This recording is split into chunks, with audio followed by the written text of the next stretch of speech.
ஓம் சாய்ராம், ஜெய் சாய்ராம். அனைவருக்கும் நமஸ்காரம். பாபாவும் நான்.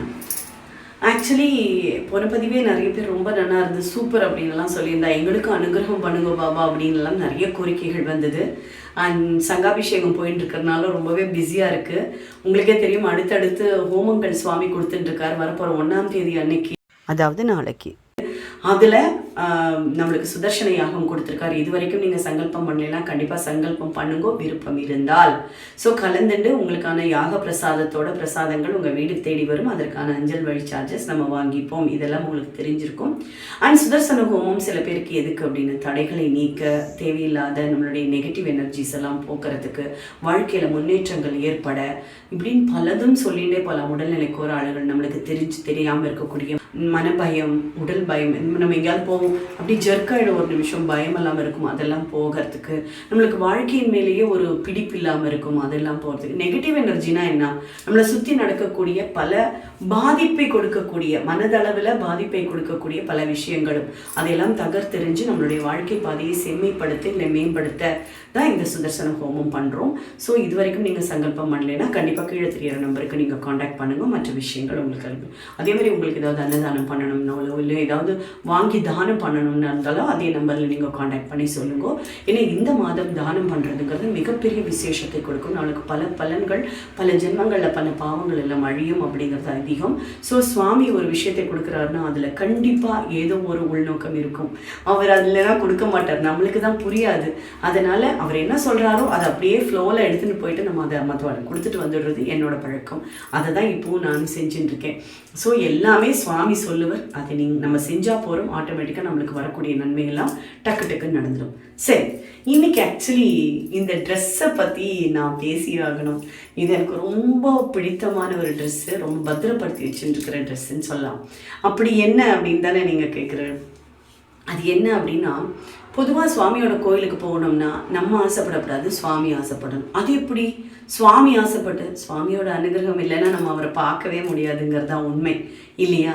அப்போ ஒவ்வொரு தடவையும் சரி, ஷிரடி போகிறது இருந்தாலும் சரி, அக்கரைப்பட்டி போகிறதா இருந்தாலும் சரி, ஏன் நம்மளுடைய திருநெல்வேலியில் நாகர்கோயிலில் இருக்கக்கூடிய பொற்றேடி போகிறது, எந்த கோவிலுக்கு போகிறதா இருந்தாலும் சுவாமியோட அனுமதி நான் கேட்பேன். அவர் ஓகே சொன்னால் தான் நான் அதுக்கு ஓகே சொல்லி போவேன். ஸோ இது முதல் தடவை இந்த பொற்றேடி போகணும் அப்படிங்கிற ஆசை வந்தது. அதுக்கு மிக முக்கிய காரணம் யாருன்னு கேட்டால், நாகர்கோயிலில் இருக்கக்கூடிய கணேசன்ஜி இருக்கார் இல்லையா, அவர் எனக்கு ரொம்ப பழக்கம். இப்போது அவர் இல்லை, ஆனால் எனக்கு அவரை ரொம்ப பிடிக்கும். அவரை நான் நேரடியாக போய் மீட் பண்ணிட்டு வந்தேன் ஒரு தடவை.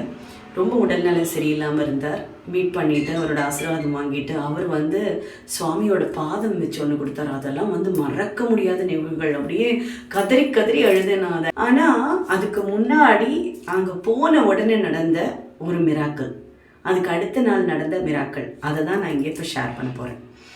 ஆக்சுவலி நாங்கள் இங்கேருந்து கிளம்பி போகும்போது கன்னியாகுமரியில் போய் ஸ்டே பண்ணோம். ஏன்னா அங்கே போய் சன்செட் அண்ட் சன்ரைசிங் ரெண்டுமே பார்க்கலாம் அப்படிங்கிற ஆசை. இப்போ இறங்குனது கார்த்தால அப்படிங்கிறனால சன்ரைஸ் பார்க்கலான்னு நேரம் அங்கே போயிட்டு அங்கே பார்த்துட்டு அப்புறம் விவேகானந்தா ராக் அங்கே இருக்கலாம் சுற்றலாம் அப்படின்னு சொல்லிட்டு. ஆனால் போன நோக்கம் என்னென்னா பொற்றேடி போகணுங்கிறது தான் நோக்கமே. மற்றதெல்லாம் அடுத்தது தான். ஆனால் அங்கே போயிட்டு அங்கே தான் நாங்கள் ஆல் பண்ணோம். அதுக்கப்புறமா நாகர்கோயில் போய்க்கலாம் அப்படின்னு சொல்லிலாம் முடிவு பண்ணினோம். ஸோ அங்கே போயிட்டு நாங்கள் அங்கே அங்கே ஸ்டே பண்ணுறதுக்கு முன்னாடி நம்ம போய் எல்லாம் சுற்றிட்டு வந்துடலாம் அப்படின்னு சொல்லிட்டு போனோம். விவேகானந்தா ராக்கெல்லாம் பார்த்து முடிச்சுட்டு நாங்கள் திரும்பி வெளியில் வருவோம் இல்லையா, வெளியில் வரும்போது பயங்கரமான கால் பெயின், எனக்கு தாங்க முடியல. அப்படியே எங்கேயாவது போய் உட்காந்துடலாமா அப்படிங்கிற அளவுக்கு பெயின் ஆகிடுது. அப்போ இவர் என்ன பண்ணால், நம்ம ஆட்டோ பிடிக்கலாம் அப்படின்னு சொல்லிட்டு போனார். எங்கள் நாட்டில் ஆட்டோவை கூட்டின்னு கரெக்டாக ஒரு ஆட்டோ முன்னாடி நிற்கிறது. நீ வா அப்படிங்கிற அந்த இது ஸ்லோப்பாக இருக்குது ஆக்சுவலி. அதாவது அந்த ரோடு விவேகானந்தா ரோட்லேருந்து இப்படி வந்தோன்னா அந்த ரோடு ரொம்ப ஸ்லோப்பாக இருக்குது. மெதுவாக ஏறி வா அப்படிங்கிற ஆட்டோ மேலே நிற்கிறது. நேராக ஏறி போய் உட்கார, முன்னாடி பார்த்தா பாப்குட்டி. நீங்கள் இங்கே இருக்கீங்களா, சமத்து அப்படின்னு மனசுக்குள்ளே நினச்சோம். தேங்க்யூ பாப்குட்டி அப்படின்னு சொல்லி ட்ராவல் பண்ணுறோம். எங்கேருந்து அங்கேருந்து அந்த ஹோட்டலுக்கு போகிறதுக்கு தான் அந்த ஆட்டோ. நாங்கள் போய் ரீச் ஆகிறதுக்கு போகும்போது நடுவில் அவர் எங்கள்கிட்ட பேச்சு கொடுக்குறாரு அந்த டிரைவர். அவர் என்ன சொல்கிறார், இங்கே வந்து ரொம்ப பழமையான கோவில்கள்லாம் இருக்குது, நீங்கள் வந்து விசிட் பண்ணுறதுனா பண்ணலாம். அவருக்கு என்ன தோணித்தோ எங்களை பார்த்து, சரியா, அவர் அப்படி சொல்லவும் சரி சரி. ஏன்னா என்னை பொறுத்தளவுக்கு மற்ற கோவில்கள்லாம் எனக்கு போகிறதுக்கு பெரிய விருப்பமெல்லாம் கிடையாது. பாபாவோட கோவில் மட்டும்னா நான் ஓடிடுவேன் சீக்கிரமாக, அந்த மாதிரி. ஸோ எனக்கு மற்ற கோயில்களை பற்றி பேசும்போது ஓகே ஓகே அப்படின்னு சொல்லிட்டு நான் ஒன்றும் சொல்லலை, பெரிய ரெஸ்பாண்ட் பண்ணலை. பட் வந்து எங்கள் ஆத்துக்காரரோட நம்பர் அவருக்கு கொடுத்தார், அவரோட நம்பர் எங்கள் ஆத்துக்காரரும் வாங்கிட்டார், சரியா. அதுக்கப்புறம் அவர் சொன்னார், சீக்கிரமாக போனோம்னா 4:45 5 மணிக்கெல்லாம் எனக்கு கால் பண்ணுங்க, நம்ம போகலாம் அப்படின்னு சொன்னார். நாங்கள் வந்தோம், வந்துட்டு ரெஸ்ட் எடுத்தோம். ரெஸ்ட் எடுத்து முடிச்சுட்டு ஒரு 5:15 இருக்கும்போது ஒரு கால் வருது, அவரோட மொபைலுக்கு தான் கால் வருது. அவர் பாத்ரூமில் இருந்தனால அந்த மொபைல் நான் அட்டன் பண்ணேன். அட்டன் பண்ணோன்னே அவர் கேட்குறாரு, நான் தான் இந்த ஆட்டோவில் வந்தோம் இல்லையா, நான் தான் பேசுகிறேன், ஆட்டோமேன் தான் பேசுகிறேன் அப்படின்னு சொன்னார். சொல்லுங்க, நீங்கள் வரதா இருந்தால் சீக்கிரம் கிளம்பணும், 5 கோவில் பார்க்கணும், எல்லாமே புராதனமான கோவில்கள் அப்படின்னு சொன்னார். நான் அப்படியே சொல்லும்போதே அவர் வெளியில் வந்தார் பாத்ரூம்லேருந்து. வந்தோடனே இந்த மாதிரி கேட்குறாரு, நீயே டிசைட் பண்ணு, நீ தானே டிசைட் பண்ணணும், நான் என்ன சொல்கிறதுக்கு இருக்கும், உனக்கு ஓகேனா எனக்கு ஓகே அப்படின்ட்டார். எனக்கு என்ன சொல்கிறதுனே தெரில. வான்னு ஒருத்தர் கூப்பிடும்போது நான் எப்படி வராமல் இருக்கிறதுன்னு மனசுக்குள்ளே ஒரு கிளேசம். கோயிலுக்குன்னு கூப்பிடும்போது எப்படி நம்ம வேண்டான்னு சொல்கிறது அப்படிங்கிற மாதிரி நினச்சிட்டு, சரி நாங்கள் வரோம் அப்படின்னு கிளம்புறதா இருந்தால் உடனே கிளம்பணும், 5 கோயில் போனோம்னா எல்லாமே தூரமாக இருக்குது, கொஞ்சம் சீக்கிரம் வாங்குவோம் அப்படின்னு சொன்னால் நாங்கள் ஒரு 10 நிமிஷத்தில் எல்லாருமே கிளம்பிட்டு ஆட்டோவில் ஏறி உட்காந்துட்டோம். ஃபர்ஸ்ட்டு வந்து ஒரு சிவன் கோயில், கிட்டத்தட்ட வந்து ஒரு 1400 வருஷத்துக்கு மேலேயே இருக்கும்னு நினைக்கிறேன். ரொம்ப பழமையான ஒரு சிவன் கோயிலில் இறக்கி விட்டார். நாங்கள் உள்ளே போனோம், ஓம் நம சிவாய மட்டும் சொல்லிட்டு சுவாமியை கும்பிட்டுட்டு அங்கே போனோன்னு ஓம் சாய்ராம் தான் சொன்னேன். சொன்னதுக்கப்புறம் ஓம் நம சிவாயன்னு சொல்லிட்டு வெளியில் வந்துட்டு ஒரு ஃபோட்டோ எடுத்தோம், ஓடி வந்துட்டோம், அவ்வளோதான். அதுக்கப்புறம் திருப்பி 2வது வந்து பெருமாள் கோயில், படி மேலே ஏறி போய் ஒரு பெருமாள் கோயில் இருக்கும் இல்லையா, புதுசாக கும்பாபிஷேகம் ஆகி ஒரு 4-5 வருஷம் இருக்கும் அப்படிங்கிற மாதிரி சொன்னான். அதுக்கு போனோம். அங்கே புளியோதரை கொடுத்தா அதையும் வாங்கி ஸ்வாகா பண்ணிவிட்டு அங்கேயும் நின்று ஒரு ஸ்னாப் எடுத்துகிட்டு கிளம்பி வந்துட்டோம். அடுத்தது 3வது ஒரு கோயில் போனோம். அங்கே போனோன்னே நான் இது வரைக்கும் வந்து ராமரோட லக்ஷ்மண சீதையோட தான் நான் பார்த்துருக்கேன். பட் ராமர் தனியாக இருந்து இந்த கோயிலில் மொத்தம்தான் நான் பார்த்தேன். அதுக்கு முன்னாடி பெரிய ஆஞ்சநேயர் ஒன்று இருந்தார். எல்லாம் பார்த்து முடிச்சுட்டு சுவாமி அவரையும் கும்பிட்டுட்டு நான் வெளியில் வந்துட்டேன். எல்லாமே ஒரு 10 நிமிஷம் தான், அவ்வளோதான். முடிச்சுட்டு நாங்கள் ஆட்டோவில் வந்து உட்காந்தோன்னே எனக்கு மனசுக்குள்ளே ஒரு வெப்ராளம், எப்படி சொல்லுது, இருக்க முடியல என்னால். ஒரு பக்கம் அழுக முட்டிகிட்டே வருது. ஏன்னா பல வருஷமாக வந்து நான் கோயிலுக்கே போனது கிடையாது, எந்த கோயிலுக்குமே போனது கிடையாது. பாபா கோயிலுக்கு மாத்திரம்தான் போவேன். இங்கே வந்ததோட பர்பஸ் என்ன, ஆக்சுவலி பொற்றைடி போகணுங்கிறது தானே.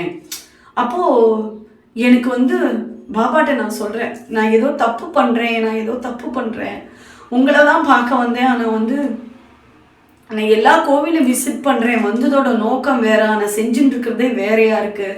பாக்குட்டி எனக்கு ஏன் இப்படி பண்ணுறேன்னு எனக்கு தெரியல. அது வந்து ஆக்சுவலி இதெல்லாம் வந்து ஒரு 4-5 வருஷத்துக்கு முன்னாடி. இப்போ வந்து எல்லா இடத்துலையும் பாப்புக்குட்டி இருக்குங்கிறதுனால அந்த ஃபீல் எல்லாம் எனக்கு கிடையாது. அவர் கூட்டின்னு போடுறான்னா அவர் போகிற இடமெல்லாம் அவர் கூட இருப்பார் அப்படிங்கிற மாதிரி இப்போது தோணிடுது. இந்த பக்குவம் வந்து அப்போ எனக்கு இல்லை ஆக்சுவலாக. அப்போ வந்து இந்த குழந்தை வந்து எனக்கு தெரிஞ்சு ஒரு 2 வயசு 2.25 வயசு அவ்வளோதான் இருப்பான் சாய். 3 வயசுக்குள்ளே தான் இருக்கும் அவன். அப்போது எனக்கு ரொம்ப அழுக, நான் ஆட்டோவில் உட்காந்து அழுதுகிட்டே இருக்கேன், என்னை மீறி கண்ணீர் சிந்திகிட்டே இருக்கேன். நான் தப்பு பண்ணிட்டேன், இதுக்கு வந்திருக்கவே கூடாது, நான் ஒன்றை பார்க்க வந்துட்டு எங்கெங்கேயோ போய் சுற்றிகிட்டே இருக்கேன் அப்படின்னு சொல்லிட்டு எனக்கு கண்ணிலேயும் தண்ணி வருது. பக்கத்தில் என் குழந்தை உட்காந்து பார்க்குறான், ஏம்மா என்னாச்சு அப்படின்னு கேட்குறான். அப்போ நான் சொன்னேன், சாய் இந்த மாதிரி எனக்கு வந்து நான் இப்படி போனதே இல்லை, எனக்கு என்னமோ சங்கடமாகவே இருக்குடா, நான் தப்பு பண்ணுறேனோன்னு, நான் உனக்கே தெரியும்ல நான் கோயிலுக்கு போக மாட்டேன் தானே அம்மா அப்படின்னு. அவன் வந்து தெரியும் அப்படின்னு ஒரே ஒரு வார்த்தையில் முடிச்சிட்டான். நான் அவனை திரும்பி பார்க்குறேன், அவன் என்னை பார்க்கவே இல்லை, அவன் பாட்டுக்கு அமைதியாக உட்காண்டிருந்தான். என்ன ரொம்ப சைலண்ட்டாக வரானே இவன் அப்படின்னு சொல்லிட்டு எனக்கு ஒரே அழுக. அப்போ நான் சொன்னேன், நீயே சொல்லுடா, நான் சரியாக பண்ணுறேனா தப்பாக பண்ணுறேனான்னு எனக்கு தெரியலடா அப்படின்னு. அவன் எதுவுமே பேசலை. அப்புறம் உனக்கே தெரியும் தானே அம்மா அந்த மாதிரி தப்பு பண்ண மாட்டேன் அப்படின்னு, என்னமோ நான் இது மட்டும் என்னமோ தப்பு பண்ணுற மாதிரியே இருக்குது அப்படின்னு. அதுக்கு தெரியும். அவன் இந்த மாதிரி ஒத்த வேர்டு தான் சொல்கிறான், தெரியும், ஆமாம், சரி, இவ்வளோதான். இந்த மாதிரி தான் அவன்கிட்ட இந்த ரெஸ்பாண்ட் பண்ணுறது. எனக்கு ஒன்றுமே புரியல. நான் வேற இமோஷனோட பீக்கில் இருக்கேன், அழுதுண்டே இருக்கேன் வேற. அப்போ இவர் சொல்கிறார், நீ அமைதியாக இரு, எல்லாமே சுவாமி தான், நீ ஏன் அப்படி நினைக்கிற, வித்தியாசமாக நினைக்காதேன்னு அவர் சொல்கிறார். அப்போ நான் எங்கள் வீட்டில் அவர்கிட்ட சொல்கிறேன், எனக்கு என்னமோ இதில் மனசே ஈடுபாடே இல்லை, நான் ஏதோ தப்பு பண்ணுற மாதிரியே இருக்குது, எனக்கு நான் வந்த நோக்கம் வேறு, நான் செஞ்சுட்டு இருக்கிறது பைத்தியக்காரத்தனமாக இருக்குன்னு நினைக்கிறேன், கோயிலுக்கு தானே போயிருக்கோம், நல்லது தானே பண்ணுறோம், உனக்கு ஏன் அப்படி தோன்றதுனால அவர் கேட்குறாரு. எனக்கு தெரியலன்னு ஆட்டோக்காரர் ஓட்டிகிட்டே இருக்கார். நாங்கள் வந்து மலையாளத்தில் பேசிகிட்டு இருக்கோமா, அப்போ அவருக்கு புரிஞ்சுதா இல்லையானால எனக்கு தெரியல. நாங்கள் பாட்டுக்கு வண்டியில் போயிட்டே இருக்கோம். ஒரு இடம் கொஞ்சம் தூரம் போனோன்னே வண்டியை நிப்பாட்டினோன்னே எங்கள் வீட்டில் எங்கள் ஆற்றுல என்ன பண்ணுறாரு, அவர் எட்டி பார்த்துட்டு ஜோதி ஜோதி அப்படின்னார். எனக்கு ஒன்றுமே புரியல, என்ன அப்படின்னு கேட்டேன். அங்கே பாறேன் அப்படின்னார். என்னன்னு பார்த்தேன், ஏதோ ஒரு கோயில் தெரியறது, அதனால என்ன அப்படின்னு. இது தாண்டி பொற்றைடின்னு சொன்னார். அவர் ஏறி உட்காந்தோடனே எந்தெந்த கோவில் கூட்டின்னு போறேன்னு எங்கள்கிட்ட சொல்லவே இல்லை. அவர் சொல்லியிருந்தா தெரிஞ்சிருக்கும். ஒரு 5 புராதனமான கோயிலுக்கு கூட்டின்னு போறேன்னு தான் அவர் சொன்னார் இல்லையா. அந்த பொற்றைடின்னு அவர் வாயில சொல்லியிருந்தா கூட நான் ரொம்ப ஜாலியா அப்பவே நானே முன்னாடியே கிளம்பியே உட்காந்துருந்துருப்பேன். அது அவர் சொல்லாதனால எனக்கு ஒண்ணுமே தெரியல. பார்த்துட்டு குட்டு குட்டு குட்டு குட்டு குட்டு குட்டு ஓடுறேன். அப்ப போட்டுட்டு இருந்த ட்ரெஸ் தான் இது. அன்னைக்கு நான் இந்த ட்ரெஸ் தான் போட்டுட்டு இருந்தேன். பயங்கரமா அலறி அடிச்சு ஓடி துவாரகமாயில போய் அவரோட பாதத்துல விழுந்து அழறேன். அழுது எனக்கு தெரியாது பாப்புக்குட்டி, என்னையே தெரியாம ஆக்சுவலா நாங்க என்ன பிளான் பண்ணோம்னா, அடுத்த நாள் காத்தால பொற்றைடி போகணுங்கிறத எங்களோட பிளான், புரியறது இல்லையா. ஆனா அந்த வெள்ளிக்கிழமை அன்னைக்கே என்னை அங்க வர வச்சார். அங்க துவாரகமாயில கும்பிட்டதுக்கு அப்புறம் நேரம் மேலே ஏறி படியில போறேன். அங்க போய் பார்த்தா இதே சேம் கலர்ல 3 கலர் காம்பினேஷன்ல அவர் ஷால் போட்டுட்டு இருந்தார். நான் போய் கதறேன். எனக்கு என்ன சொல்றதுன்னு தெரியல. நீ வான்னு என்ன கூப்பிட்டுருக்காரு, அவர் கூப்பிட்டாதானே நான் போக முடியும். எனக்கு என்ன சொல்றது, நாங்கள் இருக்கிற வாழ்க்கையெல்லாம். அப்போ கணேசன்ஜி நான் சொன்னேன் இல்லையா, அவர் அன்னைக்கு நான் பார்க்கல, அடுத்த நாள் தான் நான் பார்த்தேன். கணேசன்ஜிக்கு நான் ஃபோன் பண்ணுறேன், நான் இங்கே தான் பொற்றைடியில் இருக்கேன்மா, நாளைக்கு தானே வரேன்னு சொன்னேன், அதுக்குள்ளே உனக்கு என்னம்மா அவசரம், நான் எங்கே வரேன்னு சொன்னேன், எனக்கே தெரியாது இங்கே வர போகிறேன்னு சொல்லி ஒரே அழுக. அவர் யாரோ வெங்கடேசன் யாரையோ சொன்னார், அங்கே இருக்கார், அவர்கிட்ட நான் பேசிக்கிறேன், நீ அங்கே இருந்து பார்த்துட்டு வா, நல்ல தரிசனம். யாருமே கூட்டமே இல்லை கோயிலில். எனக்கு அவரை பார்க்குறேன், நான் அப்படியே உட்காண்டே இருக்கேன், கண்ணுலேருந்து உகந்துட்டே இருக்கு. கணேசன்ஜி சொன்னேன், அவர்கிட்ட போயிட்டு நான் சொல்கிறேன், என் ட்ரெஸ்ஸும் பாபா ட்ரெஸ்ஸும் பார்த்தேலா அப்படின்னு சொல்லி அழுறேன். ஆமாம், என்னமோ நாங்கள் 2 பேரும் ஒரே துணியில் ட்ரெஸ்ஸு தைச்சி போட்டுருந்த மாதிரி. பாபா இப்படியெல்லாம் ஒரு காம்பினேஷன் கலரில் நான் எங்கேயுமே பார்த்ததில்லை. சிங்கிள் கலரில் தானே நம்ம உடுத்தி பார்த்துருக்கோம். இந்த மாதிரி கலரில் ஒரு 3 காம்பினேஷனில் சத்தியமாக சொல்கிறேன் நான் பார்த்ததே கிடையாது. வெரி ஃபர்ஸ்ட் டைம் நான் பார்க்குறேன். பார்த்துட்டு அவர் அப்படியே கண்ணுக்குள்ளே அப்படியே வந்து உட்காந்துக்கிறார் சுவாமி, அவ்வளோ அழகு. அதே டைமில் அவள் என்ன சொல்கிறான்னா, கிளம்பட்டுமா அப்படின்னு கேட்டேன். எனக்கு ரொம்ப ஹாப்பியாக இருந்தது. பட் இன்னொரு கோவிலுக்கு போகணுன்னு அவர் சொன்னார்ல, இவரை பார்த்துட்டோங்கிற சந்தோஷம் வேறு எனக்கு. அப்போ இன்னொரு கோயிலில் கூட ஏதாவது சர்ப்ரைஸ் வச்சுருப்போம் அப்படிங்கிற ஒரு சின்ன ஆசை கூட இருந்தது எனக்கு. இதுக்கு நடுவில் ஆக்சுவலாக நான் என் குழந்தைகிட்ட பேசின்னு வந்தேன். ஒவ்வொரு வரியில தான் அவன் சொல்லிட்டு இருந்தான்னு சொன்னேன்ல. அப்போ நான் அவங்ககிட்ட கேட்குறேன், கண்ணா இப்போ இன்னும் 2 கோவில் இருக்குது, அதில் பார்க்கலாமா வேண்டாமான்னு ஒரு கேள்வி கேட்குறேன். ஆக்சுவலாக இதை நான் சொல்ல மறந்துட்டேன். அப்போது அந்த ஆட்டோவில் உட்காந்து அவன் சொன்னான் 1 அப்படின்னு சொன்னான். அப்போ எனக்கு அதுக்கான அர்த்தமே எனக்கு சத்தியமாக புரியல. 1ன்னா இன்னும் 2 கோவில் பார்க்கணும், ஆனால் 1ன்னு சொல்கிறானே, 1 தான் பார்ப்போமோ அப்படின்னு மனசுக்குள்ளே நினச்சின்னு தான் நான் போகிறேன். அழுதுண்டே போகிறேன். பொற்றைடி பார்த்தேன், அங்கே தொழுதோன்னா அங்கே இருக்கிறவ சொல்கிறேன், நீங்கள் ஆர்த்தி பார்த்துட்டு தான் போகணுன்னு. உடனே அந்த அண்ணாவுக்கு ஃபோன் பண்ணி ஆட்டோக்கார அண்ணாவுக்கு சொல்கிறேன், நீங்கள் முடிச்சுட்டே வாங்க சாயி, தாராளம் முடிச்சுட்டே வாங்கம்மா, போகலாம் அடுத்த கோயிலுக்கு அப்படின்னு. எனக்கு ஆரத்தி முடிச்சு, அப்போ ஆரத்திக்கு ட்ரெஸ் மாற்றுவா தெரியுமா. அப்போ எங்கள் வீட்டில் அவர் சொன்னார், என் பையன் வந்து ஒரு மாதிரி எல்லோயிஷ் வித் லைட் க்ரீன் இருக்கிற மாதிரி, இந்த எல்லோவில் வந்து லைட் க்ரீன் மிக்ஸ் ஆனால் எப்படி ஒரு கலர் இருக்கும், அந்த மாதிரி ஒரு கலரில் ட்ரெஸ் போட்டுருந்தான். அப்போ எங்கள் வீட்டில் அவர் சொன்னார், அவனோட கலரில் நீங்கள் ட்ரெஸ் போட்டிருந்தேன்னா நாங்கள் 2 பேருமே ரொம்ப சந்தோஷப்பட்டிருப்போம் அப்படின்னு இவர் சொல்லியிருக்காரு எங்கள் ஆற்றுல. அந்த ஆரத்திக்காக ஷால் மாற்றுவாள்ல, மாற்றினோன்னு என் குழந்தை என்ன ட்ரெஸ் போட்டிருந்தானோ அதே கலரில் ஷால் போடுறா பாபாவுக்கு. எனக்கு ஒரு பக்கம் சந்தோஷம். அப்படி சாய் எப்படி வந்து இவ்வளோ தூரம் நம்மளுக்கு அனுகிரகம் பண்ணுறாரு அப்படிங்கிறது எனக்கு நான் டாலரபிளே இல்லை அந்த டைமில். நான் உடஞ்சி அழுதுட்டு இருக்கேன், அங்கே போனதுலேருந்து அழுதுட்டு தான் இருக்கேன். நடக்கிறது எல்லாம் ஒரு பயங்கர மெஸ்மரைசிங்காக இருந்தது எனக்கு. இந்த கண்கட்டு வித்தை மாதிரி இருக்கும்ல, திடீர்னு என்னோட ட்ரெஸ்ஸில் கலரில் போட்டுக்கிறாரு அவர் ஷாலு, அதை அவுத்துட்டு என் குழந்தையோட ட்ரெஸ் கலரில் ஒரு ஷாலு, அப்புறம் ஆரத்தி எங்கள் கையாலையும் எடுக்க சொன்னால், அதெல்லாம் வந்து மறக்கவே முடியாத தருணங்கள். ஆரத்தி எடுத்தோம். எடுத்து முடிச்சுட்டு நான் வெளியில் வரும்போது சுவாமிகிட்ட ஒன்று சொன்னேன், அல்பத்தனமாக நினைக்கக்கூடாது, ஓகே? நாளைக்கும் நான் உங்களை பார்க்க வருவேன், அப்போ நாளைக்கு நான் என்ன ட்ரெஸ் போட்டுருக்கேனோ அதே கலரில் நீங்கள் போட்டுக்கணும். எப்படி எப்படி எப்படி நீ எவ்வளோ அல்பியாமாவா இருப்பேன் அப்படின்னு கூட கேட்பா சொல்லுவா. நான் அப்படி தான் அந்த மாதிரியெல்லாம் தோணிடுவோம் சம்டைம்ஸு.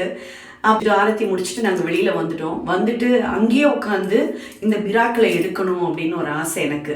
அப்போ நான் அவர்கிட்ட நீங்கள் எடுங்கோ, நான் இந்த மிராக்களை சொல்லியே ஆகணும் இன்றைக்கி, என்னால் நம்பவே முடியல, இங்கே வரோன்னு தெரியாமையே என்னை கூட்டின்னு வந்திருக்காருன்னா யோசிச்சுப்பாரு, வர்றதே அடுத்த நாள் தான் வரணுங்கிறது பிளானு, அதுக்கு முன்னாடியே நம்மளை கூட்டின்னு வந்துட்டு இருப்பார் அப்படின்னு நான் சொல்கிறேன். அதை எடுத்துட்டு இருக்கும்போது என் பையன் நேரம் வந்து, நான் பையனை பற்றி சொல்கிறேன், ஆட்டோவில் அவன் உட்காண்டிருந்தான், ஒவ்வொரு வரி தான் பேசினான். நான் கேட்குற எந்த கேள்விக்குமே அவன் வந்து தெரியும், ஆமாம், எஸ் அப்படிங்கிற மாதிரி சொல்லிட்டு இருந்தான். அதுக்கப்புறம் கடைசியில் ஒன்றுன்னு மட்டும் சொல்லி முடித்தான், என்னன்னே தெரியலன்னு சொல்லும்போது என் பையன் பக்கத்தில் வந்து உட்காந்துட்டு குழந்தை சொல்கிறது, அம்மா நான் எப்போம்மா இதெல்லாம் சொன்னேன்னு. என்ன சொல்கிறது, சுவாமி வந்து பேசியிருக்கார் அந்த டைமில். ஆனால் அந்த ஒன்றுக்கு என்ன அர்த்தங்கிறது எனக்கு அப்பவும் புரியல. ஆனால் ஆட்டோவில் ஏறி உட்காடுறோம், 5 நிமிஷத்தில் குழந்தை தூங்கிட்டான். அடுத்த கோவிலுக்கு போகிறோம், குழந்தை வந்து தூங்கினது எந்திருக்கலை, நல்லா தூங்கிட்டு இருந்தான்.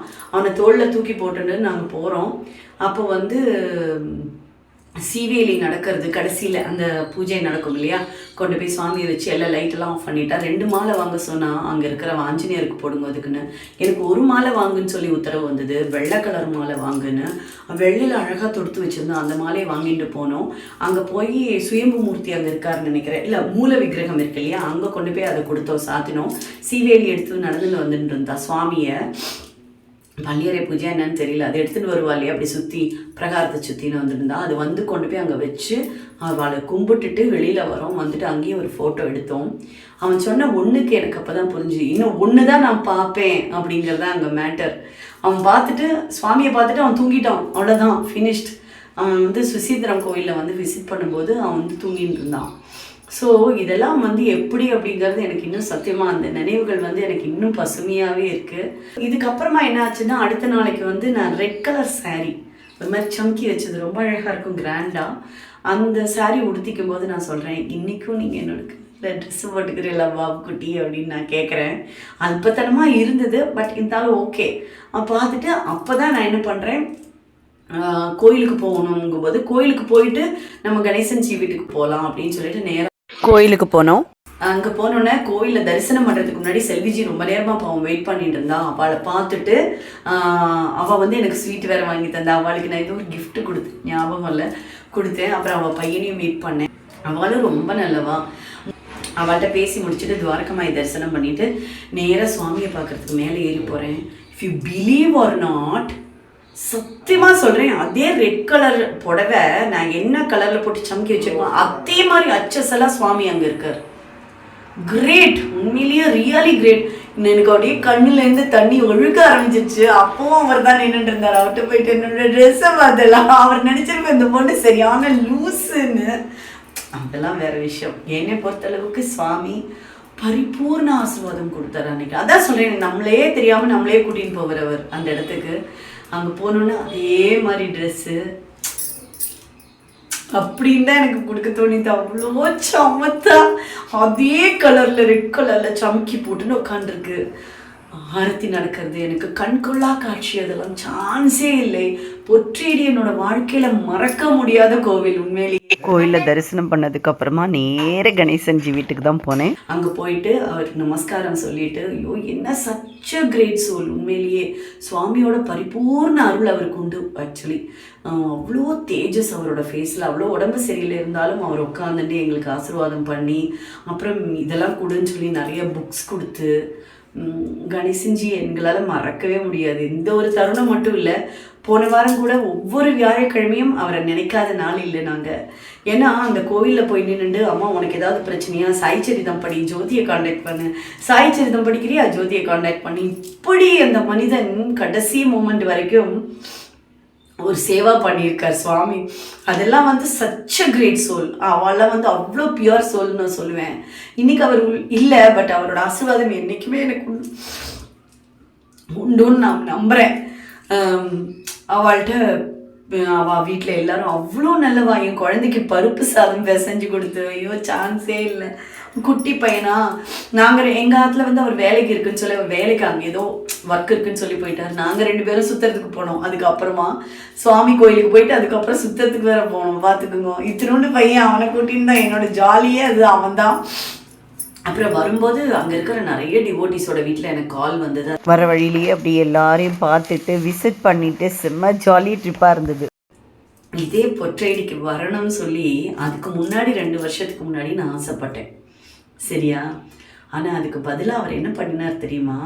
நான் போகணுன்னு ஆசைப்பட்டுட்டே இருந்தேன். அதுக்கெல்லாம் காரணம் கணேசன்ஜி தான். ஆசைப்பட்டுட்டு இருந்தேன். அப்போது நான் அங்கே போகிறதுக்கு முன்னாடியே என் ஹஸ்பண்ட் ஒரு தடவை போய் விசிட் பண்ணிட்டு வந்துட்டார். இஸ் அ டூரிங் பர்சன், அதனால் அவரால் முடியும். அவர் போய் விசிட் பண்ணிட்டு வந்தார். ஆனால் அங்கேருந்து ஒரு டிவோட்டி வந்து என்ன பண்ணினா அப்படிங்கிறத நான் அடுத்த பதிவில் சொல்கிறேன். தொடர்ந்து இணைந்திருங்கள். பாபாவும் நானும். மறக்கவே வேண்டாம், சுதர்சன ஹோமம் வருகின்ற 1ஆம் தேதி இருக்குது. இது வரைக்கும் கலந்துக்கலைன்னா கண்டிப்பாக கலந்துங்கோ. அனைத்து பாக்கியங்களும் உங்கள் வீடு தேடி வரும் பிரசாத ரூபத்தில். அதற்கான கட்டணம் தனியாக நம்ம வாங்கிப்போம். அது மட்டும் இல்லாமல் உங்களுடைய பெயர், நட்சத்திரம், கோத்திரம் எல்லாத்தையும் கீழே தெரிகிற நம்பருக்கு நீங்கள் மெசேஜ் பண்ணி விடுங்கோ. சங்கல்ப கட்டணம் ஒன்லி 322 ருபீஸ். பாபாவுடைய அனுகிரகம் பரிபூர்ணமாக எல்லாருக்கும் கிடைக்கட்டும். சந்தோஷம் கோடி கோடியாக கிடைக்கட்டும். பிரச்சனைகள் விலகி ஓடட்டும். சுவாமியோட அனுகிரகம் எப்போதும் எப்போதும் நம்மக்கிட்ட இருக்கட்டும். கோரிக்கைகளோடு விடைபெறுவது ஜோதி சுரேஷ். ஓம் சாய்ராம், ஜெய் சாய்ராம். பாபாவும் நான்.